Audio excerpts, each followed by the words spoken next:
kerajaan ya. Kalau untuk terobosan sendiri yang sepanjang pemerintahannya, sepanjang ia menjadi pemimpin terlama dari kerajaan Inggris, apa yang bisa kita lihat? Apa saja terobosan-terobosan yang pernah dibuat oleh Ratu Elizabeth II, Prof. Hik?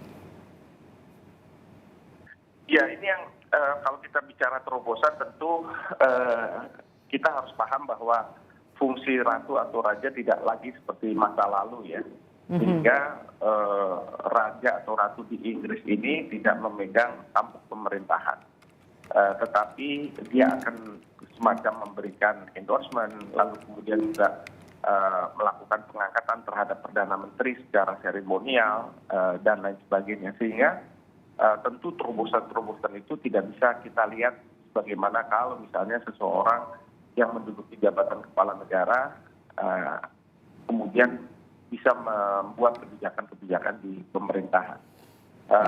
Saya sendiri kurang tahu kalau misalnya ada terobosan-terobosan tertentu, tetapi seperti itulah kondisi di Inggris di mana ratu atau raja itu tidak memiliki keterlibatan secara langsung di pemerintahan. Iya, ya meskipun tidak memiliki keterlibatan langsung di pemerintahan, tapi apa yang ia lakukan lewat kunjungannya ke beberapa negara selama ini, termasuk kita bisa katakan cukup aktif, cukup banyak selama masa kepemimpinannya, Prof. Hik? Termasuk Indonesia juga ya, 1974.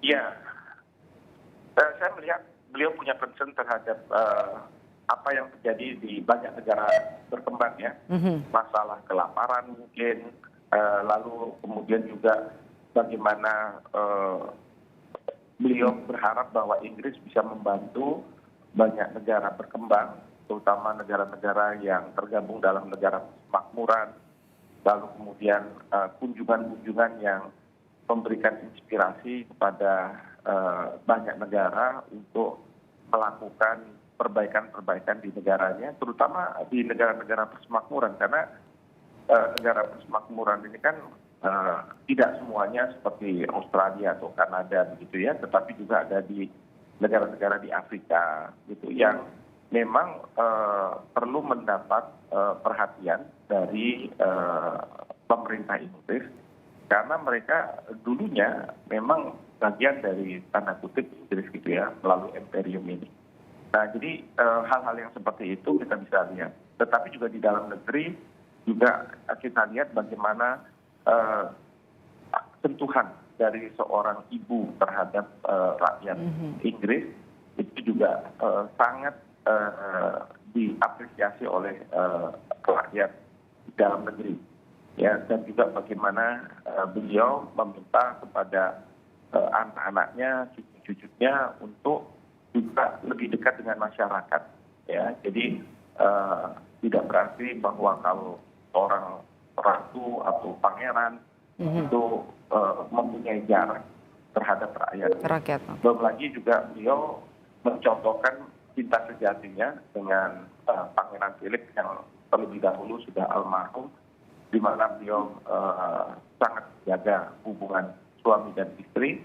Terutama sekali kita pahami bahwa bagi Pangeran Philip tentu tidak mudah karena beliau seorang pria yang mungkin tentu ingin berada di depan gitu ya, tetapi kan Ratu Elizabeth adalah ratu yang harus juga Pangeran Philip hormati.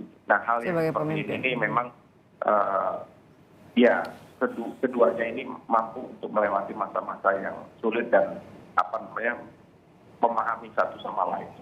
Bahkan ketika Pangeran Philip ini meninggal di tahun lalu, rasa kehilangan begitu tampak dan begitu terasa. Bukan hanya beberapa saat, tapi cukup lama kita bisa melihat ya pada saat Pangeran Philip meninggal, duka sangat tercermin sekali dari Ratu Elizabeth II kala itu. Betul sekali. Dan beliau merasa kehilangan Ratu Elizabeth dan ya memang tidak bisa dipungkiri bahwa cinta mereka berdua sejak muda gitu ya itu terus seolah-olah berkobar sampai Pangeran Philip menjadi almarhum. 70 tahun pemerintahan, 74 tahun usia pernikahan, jadi masa yang cukup berat untuk akhirnya bisa menerima kepergian Pangeran Philip untuk selama-lamanya bagi seorang Ratu Elizabeth II. Dan ini juga jadi lebih sulit karena saat itu dunia sedang menghadapi pandemi COVID-19 termasuk juga Inggris, Prof. Hik. Iya, betul sekali. Jadi apa yang dialami oleh Ratu sebenarnya tidak mudah ya, terutama melihat bahwa beliau naik tahta di usia muda, lalu tentu ingin membina keluarga yang harmonis dan seperti layaknya keluarga-keluarga pada umumnya, begitu ya. Ini jadi tantangan karena beliau memegang jabatan sebagai Ratu Inggris. Lalu kemudian dalam perjalanannya juga dinamika banyak sekali. Yang termasuk dari dalam keluarga ya? Tetapi, betul. Tetapi beliau bisa menunjukkan bahwa beliau bisa menjadi tanda kutip pemimpin di keluarganya, ya, tanpa kemudian mengorbankan banyak hal. Lalu kemudian juga bagaimana pada masa COVID tadi, beliau bisa melampaui karena selain Pangeran Philip juga terkena, Ratu Elizabeth kalau saya tidak salah juga sempat terkena, tetapi kemudian bisa sembuh dari COVID-19.